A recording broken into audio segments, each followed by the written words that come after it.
Their number is 781-899-7132. The Hoot.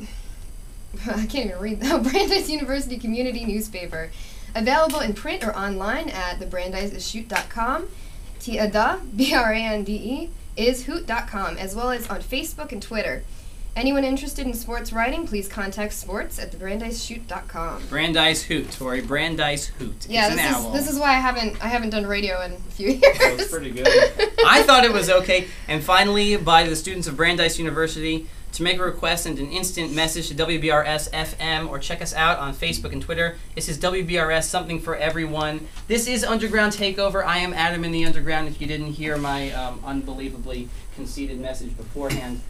I am in the studio with those Mockingbirds. If you were lucky enough to listen before, you heard them play a semi-acoustic. It wasn't really acoustic because Adam's playing his electric guitar over there. But it was a semi-acoustic track of their song Don't Stray. Earlier in the show, I played their song Coast to Coast, which is off their new EP. Say it one more time, guys. What's it called? Fasa. Group vocal. That's fantastic.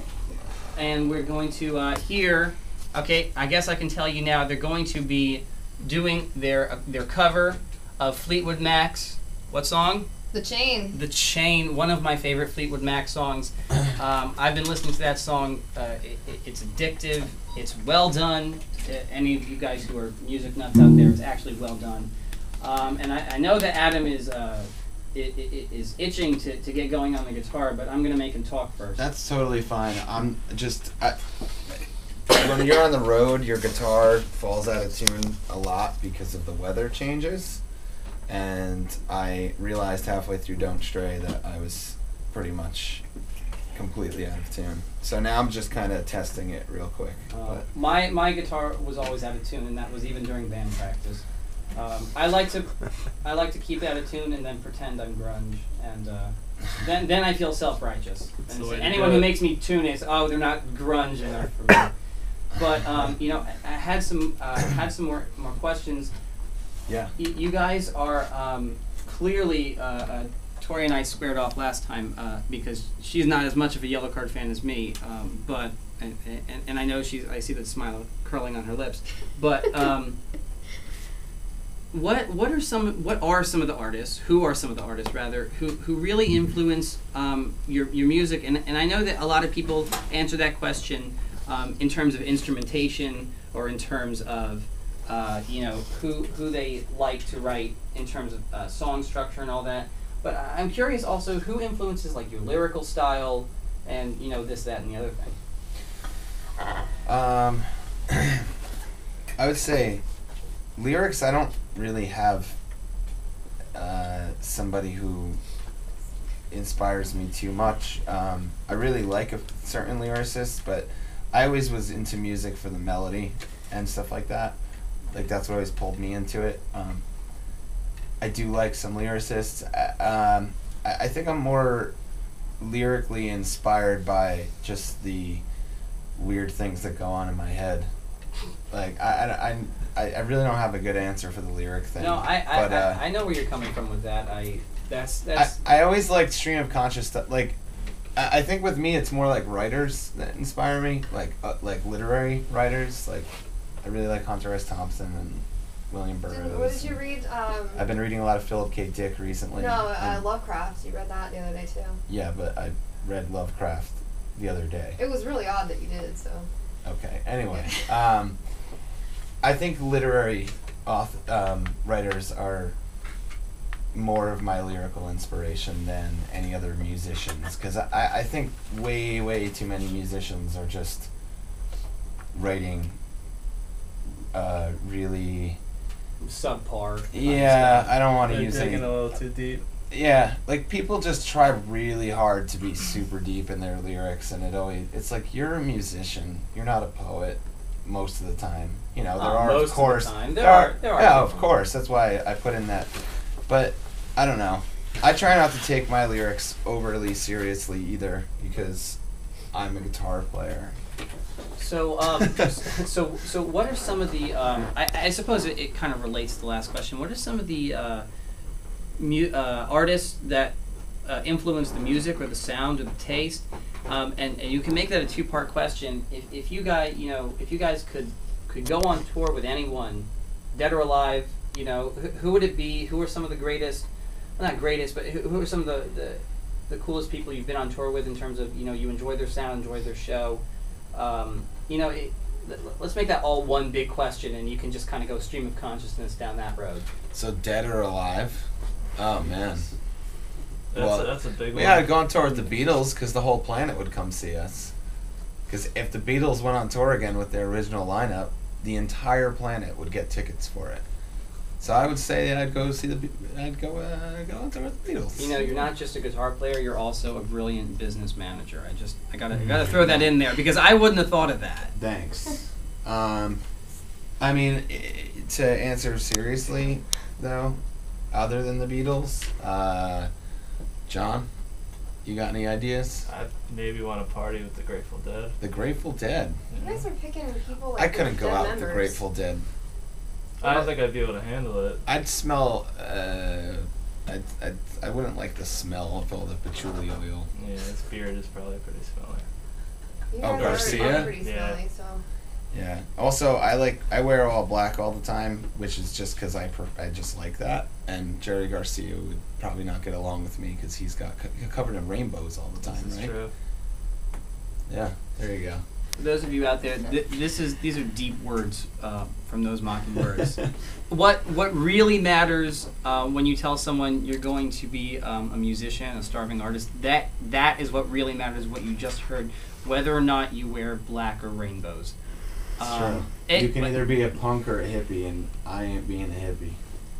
Well, what? There's just really no way for me to respond to that because I'm not even halfway in between.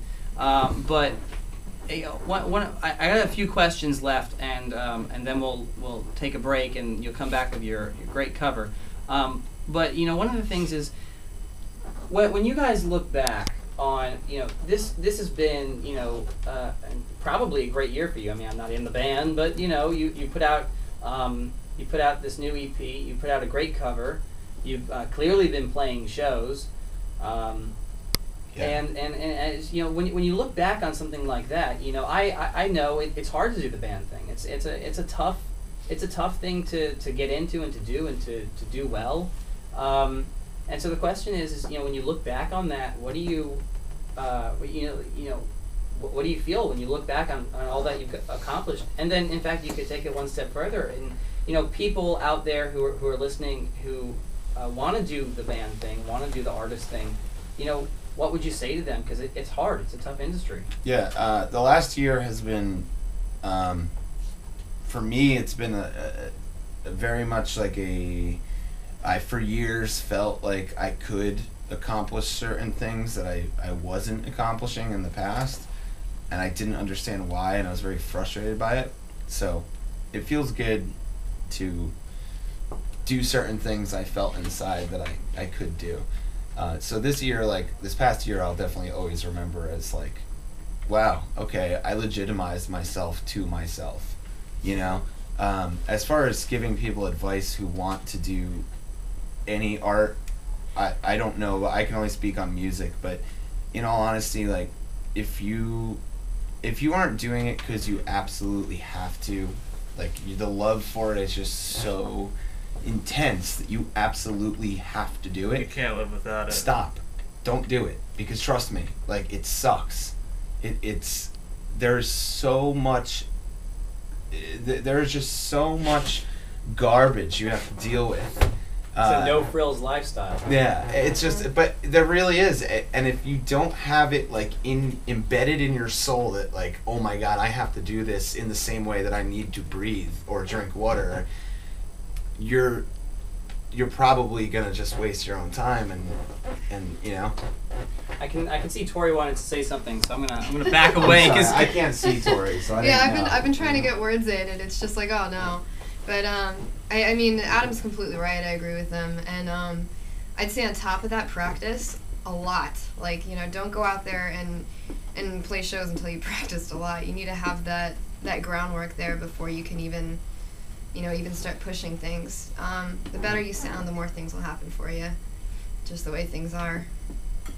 I think though it's really good when people go out there and they're terrible. Oh God. No, seriously, because it Well, it's funny. teaches but it teaches them something. Oh, I mean. You know, like, and then if you go out there, like I couldn't sing for a really long time. I was like a horrendous singer in like a couple of years ago, and not that this morning I'm proving any different, but that's a whole other story. But You know, we actually have a male a cappella group on campus. If you want to try out, it's called Voicemail. yes. So That I think sounds you may have missed the deadline this time around, but if you want me to shoot you an email next semester, I can get you a Please. name. I got a friend on it. Please. And, I was gonna say though, I wouldn't have, if I didn't need to do music the way I do, and I didn't go out there and fail at singing so many times, I wouldn't have tried as hard as I did to become a singer, you know, but like I knew I wanted to do it and I knew I could do it, and so that's not to discredit what Tori's saying, it's totally right, but there is something to be said for falling on your face. Well, we've all, you know, like I'm sure everyone in this room has had something where they tried and they didn't succeed, and it's really those people that push through it. And you know, like Adam was saying, the difference between music and a lot of other things is you have to deal with a lot of crap, and you know, it's not just you know, it's personal. It's all personal things, because you know, music is really an expression. It's a language. Well, that's and any art. You said there's a difference between music and music other things. and music and like an office job. Say, you know, you fail at your office job. It's like, it's not a personal thing. With music, it's really personal, and you've got to have that in you to continue going with it. And you're gonna keep failing.